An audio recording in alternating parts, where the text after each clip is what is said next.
Tanto tuonò che piovve, ma forse adesso è il caso proprio di dirlo, è acqua passata.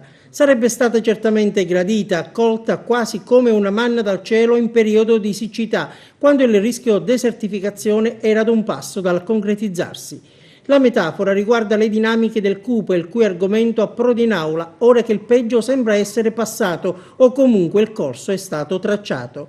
Insomma, il Consiglio Comunale di Agrigento decisamente fuori tempo, anche se ad onor del vero non si può colpevolizzare l'intera assise. All'ufficio di presidenza da mesi giace una richiesta di convocazione a firma del consigliere Spataro di una seduta aperta e straordinaria da dedicare proprio all'Università di Agrigento. Erano i giorni di profonda incertezza, di rinunce, di polemiche e caos totale.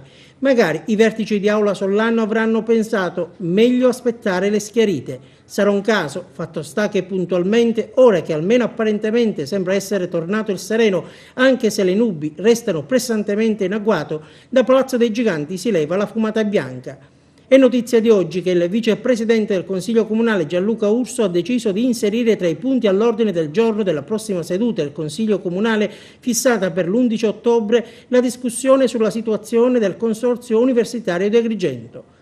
La proposta arriva dalla Commissione Pubblica Istruzione guidata da Pasquale Spataro, da sempre molto attivo su questo fronte. L'organismo consiliare si era recentemente confrontato con il presidente del CDA del CUPA, Gaetano Armao, che aveva dato la disponibilità a partecipare alla seduta. Oltre a lui hanno assicurato la presenza il vicepresidente Giovanni Di Maida e i componenti del Consiglio di amministrazione Paolo Minacori e Giovanni Vaccaro. Interverrà anche il provveditore agli studi Raffaele Zarbo. L'incontro sarà utile soprattutto per le famiglie e gli studenti, sottolinea Giovanni Civiltà, che fa parte della commissione, che assieme hanno investito nell'Università d'Agrigento per comprendere l'attuale condizione finanziaria, formativa e di efficienza del polo universitario di Agrigento.